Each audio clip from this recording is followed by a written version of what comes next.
Hello दोस्तों, fasting करने के सफर में आपका सबसे बड़ा दुश्मन होता है आपकी भूख। क्या आपने कभी सोचा है कि फास्टिंग करने के दौरान आपको यदि ओजेम्पिक जैसी दवा का साथ मिल जाए तो वेट लॉस करना कितना आसान बन जाए। जब आपको भूख लगना ही कम हो जाएगी तो फास्टिंग करना कितना आसान हो जाएगा।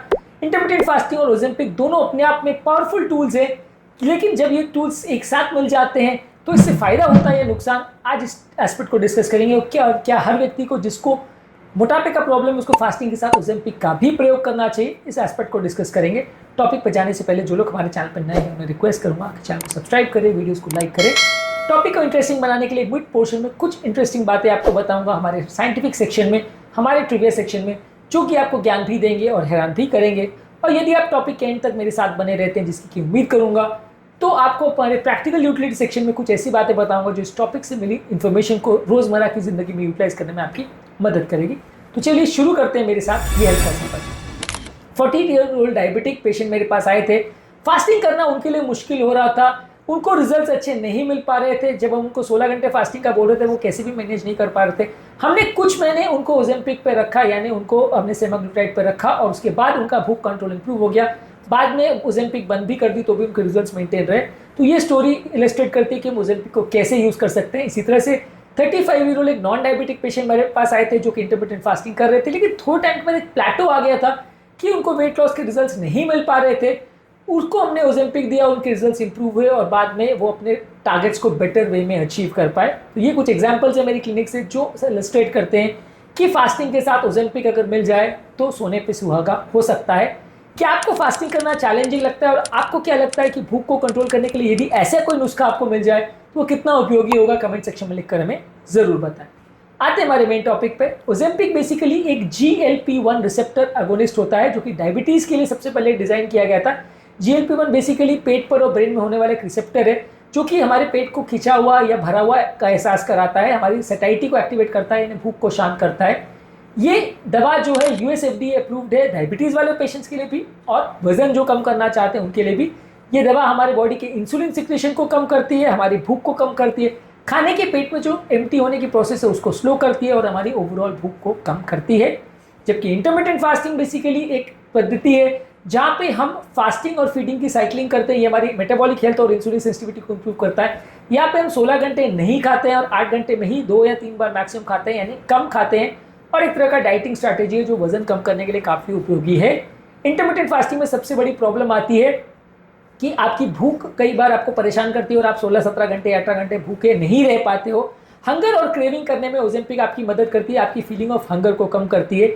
इसके अलावा ये आपके ब्लड शुगर लेवल्स को भी कंट्रोल करती है, जिससे कि आपका जो खाने वाली चीज़ों को आप अगर खाते हो और सडनली आपका शुगर लेवल जो बढ़ जाता है वो कंपेरेटिवली कंट्रोल करना ईजी हो जाता है। डायबिटीज़ के कंट्रोल में मदद करती है, क्योंकि अक्सर फास्टिंग वाले पेशेंट्स के लिए कई बार थोड़ा मुश्किल हो जाता है, खासकर इनिशियल फेज में जब पेशेंट्स को बहुत सारी दवाइयाँ चल रही होती है। इसके अलावा ये फास्टिंग और ओजेम्पिक एक साथ मिल जाए तो आपके हार्मोनल चेंजेस को इस तरह से इन्फ्लुएंस करते हैं कि आपका फैट बर्निंग ज़्यादा इफेक्टिवली हो पाता है और आपका ओवरऑल वेट लॉस ज़्यादा अच्छी तरह से हो पाता है। इसके अलावा आपकी फीडिंग विंडो में आप बहुत ज़्यादा ना खाओ या बिंज ईटिंग ना कर लो, ओवर ईटिंग ना कर लो, जो कि कई बार इंटरमिटेंट फास्टिंग करने वाले लोग के लिए प्रॉब्लम हो सकती है। तो वहाँ पे ये इंटरमिटेंट फास्टिंग वाले पेशेंट्स के लिए मददगार हो सकता है। लेकिन कुछ प्रॉब्लम भी है। कई बार इंटरमिटेंट फास्टिंग करने वाले अगर ओजेम्पिक लेते हैं तो उनको उल्टी जैसा लग सकता है, पेट खराब हो सकता है, कॉन्स्टिपेशन हो सकता है। इसलिए इंटरमिटेंट फास्टिंग वाले हर व्यक्ति को ओजेम्पिक को यूज़ करने से पहले अपने डॉक्टर को पूछना चाहिए। ये दवा से डायबिटीज़ वाले पेशेंट को खासकर ध्यान रखना ज़रूरत है, क्योंकि अगर आप मल्टीपल दवाओं पे तो शुगर लेवल्स के ज़्यादा वेरिएशन होने का चांस हो सकता है। तो बिना डॉक्टर से पूछे इस दवा का प्रयोग ना करें। हर व्यक्ति का रिस्पॉन्स इसमें अलग हो सकता है, कितने डोज पे कितनी दवा को लेने की आवश्यकता है और उससे कितना फ़ायदा मिलेगा, फास्टिंग को कैसे साथ में यूज़ करना है, ये सारी चीज़ें किसी एक्सपर्ट न्यूट्रिशनिस्ट या डाइटिशियन की मदद करके या किसी डॉक्टर की सलाह पर ही करें तो ज़्यादा अच्छा है। अब आते हैं हमारे ट्रिविया सेक्शन में। ट्रिविया सेक्शन में मैंने कहा था कि कुछ ऐसी स्टडीज़ आपको बताऊंगा जो आपको ज्ञान भी देंगे और हैरान भी करेंगे। तो अब ट्रिविया सेक्शन में स्टडीज़ पर बात करते हैं।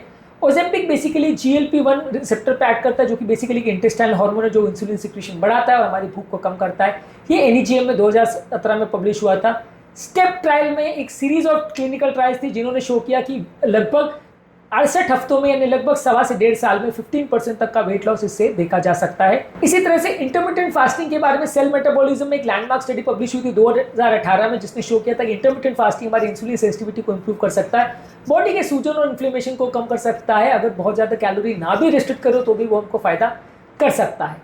हिस्टोरिकली हमारे एंसेस्टर्स जो है, क्योंकि उनको इरेगुलर फूड अवेलेबिलिटी मिलती थी, तो वो एक तरह से इरेगुलर खाना ही खाते थे। मॉडर्न इंटरमिटेंट फास्टिंग हमारे एंसेस्ट्रल बिहेवियर को मिमिक करता है। ये एंसेस्ट्रल हेल्थ सिम्पोजियम में 2019 में डिस्कस हुआ था।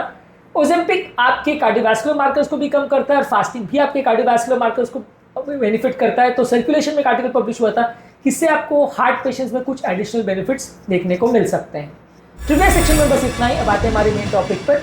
रिसेंटली 52-year-old पेशेंट जिनको हाइपरटेंशन और डायबिटीज था, वो मेरे पास आए थे। उनका फास्टिंग प्रॉपर नहीं हो पा रहा था और फास्टिंग के बाद उनको बहुत ज़्यादा वीकनेस का एहसास हो रहा था और वो अपनी क्रेविंग्स को कंट्रोल नहीं कर पा रहे थे। हमने ओजेम्पिक कुछ महीने ट्राई किया और उनको रिजल्ट्स काफ़ी अच्छे मिले। इसके अलावा रिसेंटली एक पेशेंट मेरे पास आए थे जहाँ पे मैंने इसको ट्राई किया, लेकिन पेशेंट को ओजेम्पिक देने के बाद इस 28 साल के पेशेंट में पेशेंट की क्रेविंग तो कम हो गई, लेकिन उसको पेट में दर्द होना या नौजिया वॉमिटिंग होना चालू हो गई। तो वैसे पेशेंट में मेरे को बंद करना पड़ा। तो ऐसा हर पेशेंट में फ़ायदा करेगा ज़रूरी नहीं है, कभी कभार ये दवा देने से उल्टा नुकसान भी हो सकता है। तो डॉक्टर से पूछ करके ही लें तो अच्छा है। आपके हिसाब से वेट लॉस जर्नी में सबसे बड़ा चैलेंज क्या होता है? यदि हंगर यानी भूख सबसे बड़ा चैलेंज है तो कमेंट सेक्शन में लिखकर हमें ज़रूर बताएं। अब आते हैं हमारे प्रैक्टिकल यूटिलिटी सेक्शन में। यहाँ पर हम बात करेंगे कि कौन से तरीके से आप इस टॉपिक से मिली इन्फॉर्मेशन को अपने लाइफ में यूटिलाइज कर सकते हैं।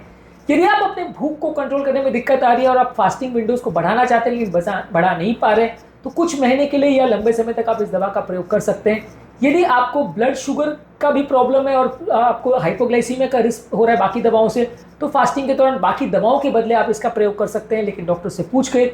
यदि आप वेट लॉस कर तो रहे हैं लेकिन बार बार वेट वापस गेन हो जा रहा है, सस्टेनेबल वेट लॉस नहीं हो पा रहा, तो वहाँ पे भी आप इसका प्रयोग कर सकते हैं। इसके अलावा आपकी हंगर को और आपकी क्रेविंग को कम करने के लिए, आपकी फास्टिंग शेड्यूल को बढ़ाने के लिए, मोटिवेशन बढ़ाने के लिए भी आप ओजेम्पिक का प्रयोग कर सकते हैं, क्योंकि कई बार ये एक साइकोलॉजिकल एडवांटेज भी देता है जिसकी वजह से आप खाना कम कर देते हो। तो ये एक अच्छा कॉम्बिनेशन है, खासकर जिन लोगों को हार्ट की प्रॉब्लम है वहाँ पे ज़्यादा अच्छा है। कोशिश करिए कि इस तरह के कॉम्बिनेशन यूज़ करने से पहले हमेशा अपने डॉक्टर से पूछ लीजिए, खासकर अगर डायबिटिक पेशेंट हो और खासकर अगर मल्टीपल मेडिसिन चल रही हो तो कई बार नुकसानदायक भी हो सकता है। खासकर किसी को पैनक्रेटाइटिस की हिस्ट्री और किडनी का प्रॉब्लम हो तो डेफिनेटली अपने डॉक्टर को पूछना चाहिए। ये सारी चीज़ों के साथ ओवरऑल एक बैलेंस डाइट, एक्सरसाइज और सारी चीज़ों को साथ में करेंगे तो ज़्यादा अच्छे रिजल्ट्स मिलेंगे। यदि आप सिर्फ ओजेम्पिक के भरोसे रहेंगे या सिर्फ डाइटिंग के भरोसे रहेंगे तो शायद रिजल्ट्स उतने अच्छे ना मिल पाए। तो दोस्तों, आपको क्या लगता है, ओजेम्पिक से फास्टिंग की एफिकेसी में 4 चांद लग सकते हैं या नहीं? कमेंट सेक्शन में लिखकर हमें ज़रूर बताएं। यदि आप इंटरमिटेंट फास्टिंग करना चाहते हैं तो क्या आप ओजेम्पिक को ट्राई करना चाहते हैं या सिर्फ आप अपनी फास्टिंग पर रिलाई करना चाहते हैं? ये भी हमें कमेंट सेक्शन में लिखकर ज़रूर बताएं। उम्मीद करूंगा कि आज के टॉपिक में कुछ नई बातें जानने को मिली होगी। आपके कमेंट्स का हमें इंतजार रहेगा। आपके कमेंट्स को मैं रेगुलरली पढ़ता हूँ, उन्हें रिप्लाई भी करने का प्रयास करता हूँ और उनसे हमें काफ़ी कुछ सीखने को मिलता है। टॉपिक एंड करने से पहले जो लोग हमारे चैनल पर नए हैं उन्हें रिक्वेस्ट करूँगा कि चैनल को सब्सक्राइब करें, वीडियोज़ को लाइक करें, शेयर करें, फॉलो करें, कमेंट करें, पूरा करें।